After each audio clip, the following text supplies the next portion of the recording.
플루다르코스 영웅전인데요. 이 역사서는 그리스 위인들과 로마 위인들을 이제 서술하는 식의 그런 역사서인데요.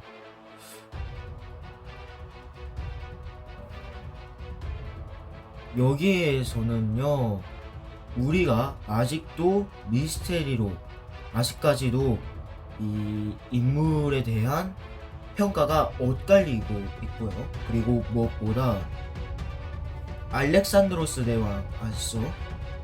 알렉산드로스 대왕의 서기관이었던 사람이 있었습니다. 누구였을까요? 바로 에우메네스라는 사람입니다. 에우메네스고요. 고대 마케도니아 왕국의 장군이자 학자입니다. 이 인물은 필리포스 2세와 알렉산드로스 대왕의 왕궁 서기관으로 근무했는데요. 서기관이긴 하지만 항상 필리포스 2세와 알렉산드로스 대왕의 원정을 따랐던 것을 보며 서기관 업무 외에 군사적인 업무도 수행했었던 것으로 추정합니다. 문관이긴 하지만 막상 사령관의 위치로 올라서자 엄청난 전술적 역량을 보여주며 이제 다른 마케도니아 장군들을 연달아 격파하는 기염을 더해냈죠.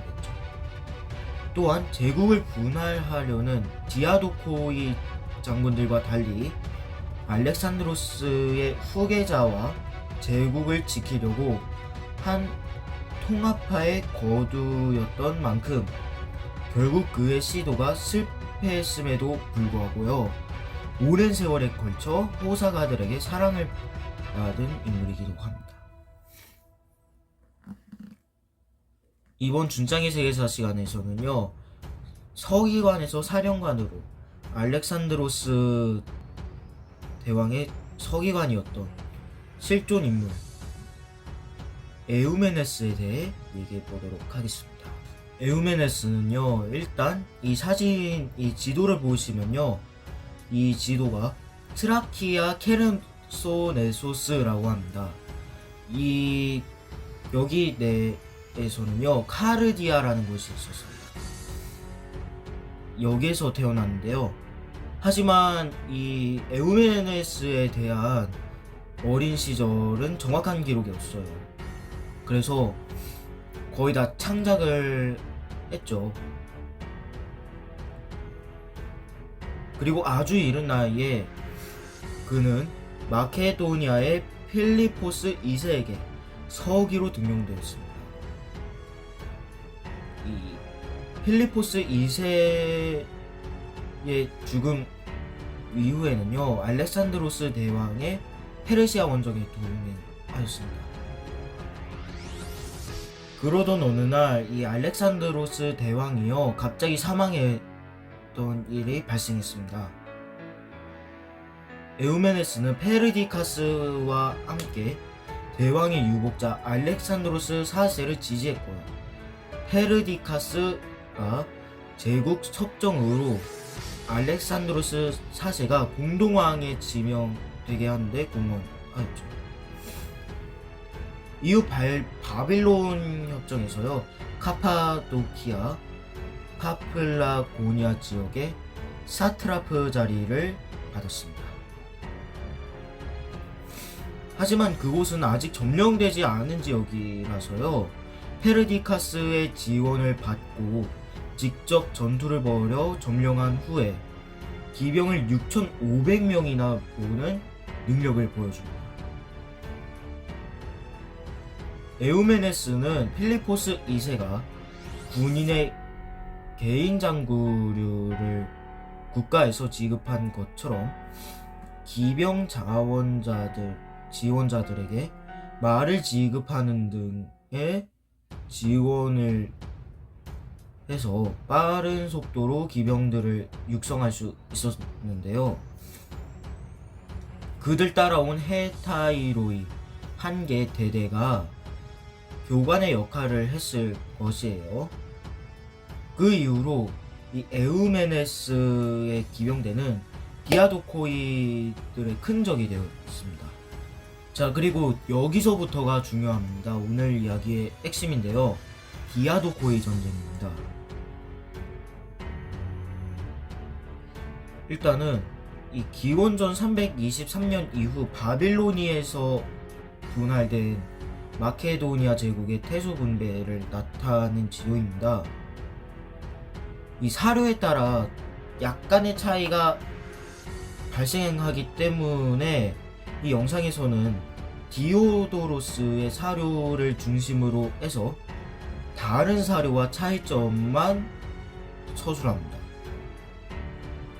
다음 세 가지의 사료에서요, 공통적으로 인도, 박트리아 등의 먼 아시아 지역은 알렉산드로스 제국의 시대의 지배자 사트라프가 지배권을 유임 또는 상속하게 되었습니다.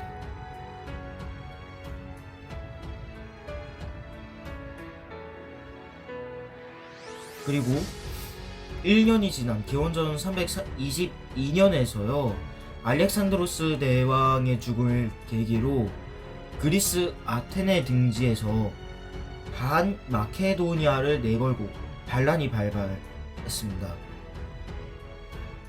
반란을 진입하기 위해 출동한 안티파트로스는요, 패배를 당하고 곤경에 빠지게 되었습니다.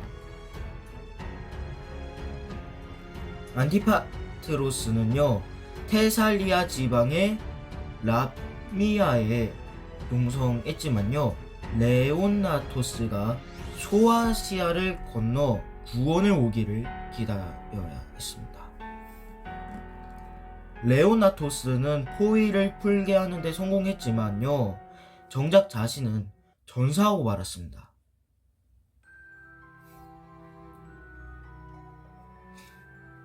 그리고 안티파트로스는 소아시아에 있던 크라테로스에게도 도움을 청했고요. 이에 따라 크라테로스는 중간에 아테네 함대를 격파하고 기원전 322년 크라논 전투에서 안티파트로스와 함께 그리스인들에게 승리를 거두었습니다.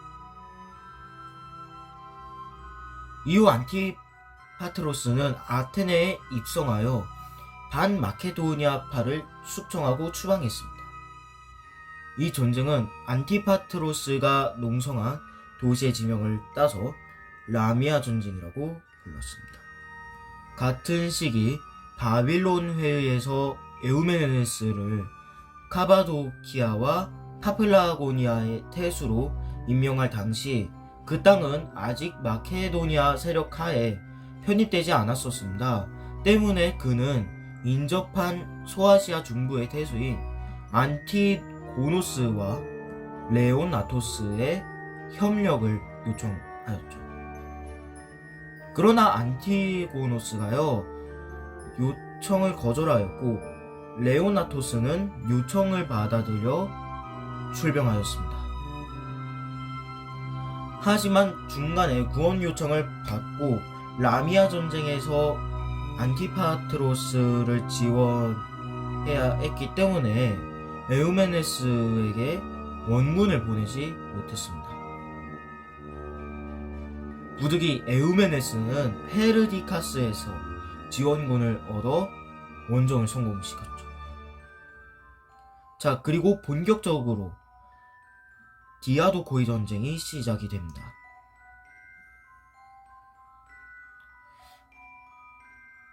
제1차 디아도코이 전쟁 얘기를 하자면요, 권력을 안정시키고자 했던 페르디카스는 당초 안티파트로스와의 손을 잡을 목적으로 그의 딸 니케아와의 약혼을 하고 있었습니다. 그것을 알고 알렉산드로스 대왕의 어머니 올림피아스는 자신의 딸이자 대왕 여동생 클레오파트라와의 결혼을 권했고요. 이에 매료된 페르디카스는 일단 니케아와 결혼하고 나서 바로 이혼을 하고요. 클레오파트라와 결혼하려고 했습니다. 이것을 알게 된 안티파트로스는 분노했고요. 페르디카스의 권력이 강해지는 것에 위협을 느끼기 시작한 동료 장군들은 크라테로스와 프톨레마이오스와 함께 페르디카스 태도를 명확하게 드러내기 시작하였습니다. 기원전 321년에서요, 페르디카스는 안티파트로스 파월 중 프톨레마이오스의 타도를 목표로 군주를 받아들여 이집트 원정을 시작하였습니다. 한편 소아시아 원정에 협력한 이후 우호관계에 있던 에우메네스에게요 경계를 당부했습니다. 그래서 그에 대항하여 안티파트로스는요 군대를 양분하여 자신의 군대는 이집트로 가고 크라테로스의 군대는 소아시아에 보내 에우메네스를 공격하게 했습니다. 페르디카스는 이집트로 진격했지만요, 나일강에 고립된 결과 휘하의 군대에서 일제히 불만이 불출되어서 셀레우코스 장군들에 의해 암살되고 말았습니다. 여기서 아이러니하게도 이틀 후 소아시아에서 에우메네스가 크라테로스에게 승리를 거두게 되었고요.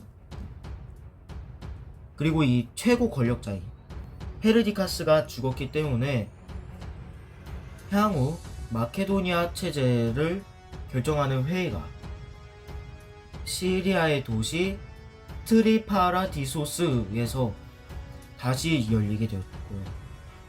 트리파라디소스 회의에서는 안티파트로스의 주도하에 지위와 태수령의 재편이 이루어졌습니다. 동시에 에우메네스를 비롯한 페르디카스 파는 마케도니아 왕국의 적으로 규정되었고요. 그를 토벌하는 책임을 군 최고사령관에 임명된 안티고노스가 되었습니다. 자, 그리고 제2차 디아도코이 전쟁이 일어났는데요. 안티고노스는 에우메네스를 오르키니아 전투에서 이긴 후에 노라로 몰아넣고 포위를 했습니다. 이어 기원전 319년에 크레토폴리스 전투에서 페르디카스의 동생 알케타스를 물리치고 자살하게 만들었습니다. 그러나 직후 안티파트로스가요 병사하면서 사태가 일변하게 되었고, 안티파트로스는 아들 카산드로스가 아직 젊다는 이유로 마케도니아 왕의 후견인 역을 크라테로스의 부관이었던 폴리페르콘에게 양보를 하였습니다.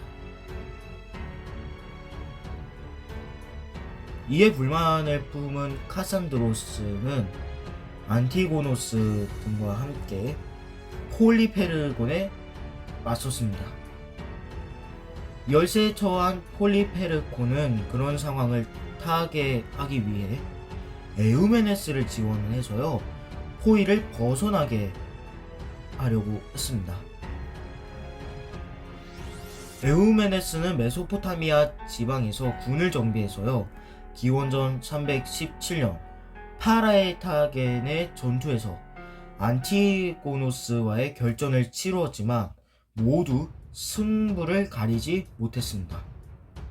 이듬해 기원전 316년 가비엔의 전투에서 에우메네스는 패했지만 패배 자체는 그렇게 치명적이지는 않았습니다. 그러나 아군의 배신으로 그는 안티고노스에 넘겨져 처형당했다고 합니다.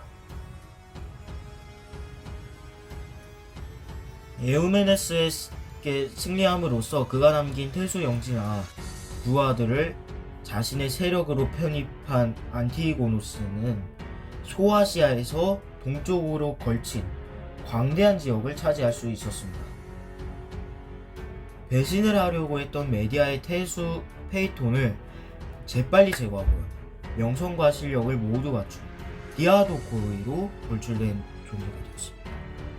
제가 아까 앞서 설명할 때 에우메네스가 평가가 극과 극으로 갈린다고 했잖아요. 이제 평가를 매기도록 하겠습니다. 코르넬리우스 네포스의 전기에서는요, 에우메네스가 분열되어가는 알렉산드로스의 제국과 그 후손들을 위해 끝까지 싸우다 사망한 의로운 영웅으로 기록되어 있습니다. 그런데 이 영웅전, 플루다르코스 영웅전에서는요, 에우메네스를 탐욕과 야심을 채우려던 전쟁광 정도로 묘사합니다. 심지어 원정에서 돈을 챙기고 숨겼다던가, 헤파이스티온과 심하게 싸워놓고 막상 죽으니까 애도하면서 에우메네스가 겉과 속이 다르다고 까는 사례들이 들어있습니다. 물론 현대의 기준에서는요, 처세술의 일종으로 평가받습니다.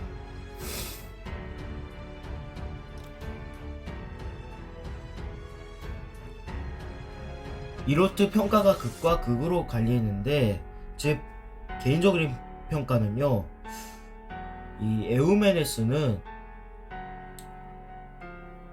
이 알렉산드로스 대왕의 제국, 알렉산드로스의 제국을 지키려고 했고요. 그의 후손들을 위해 끝까지 싸우다 사망한 의로운 영웅이긴 하지만요, 어떻게 보면은 또 악행도 약간 있긴 있어요. 뭐 원정에서 돈을 챙기고 숨겼다던가, 뭐 헤파이스티온과 심하게 싸워놓고 막상 죽으니까 애도한다던가, 약간 조금 이중인격적인 묘소를 많이 띠고 있습니다.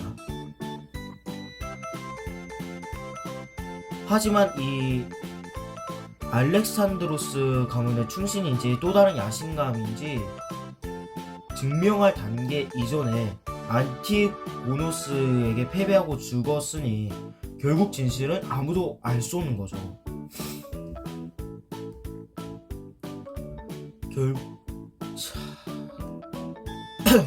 그리고 무엇보다 알렉산드로스 대왕의 서기관에서 사령관이라긴 하지만 솔직히 모습은 거의 장군에 가깝습니다. 전쟁에도 참여하는 것 보면.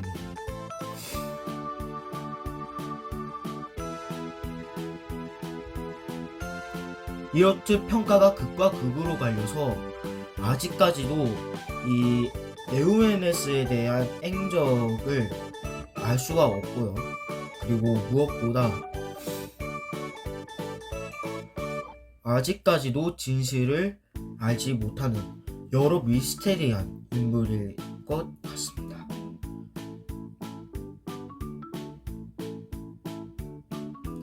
자, 오늘 얘기는 여기까지고요. 자료 부족으로 인해 조금 영상 속 설명이 많이 부족한 것 같습니다. 더보기에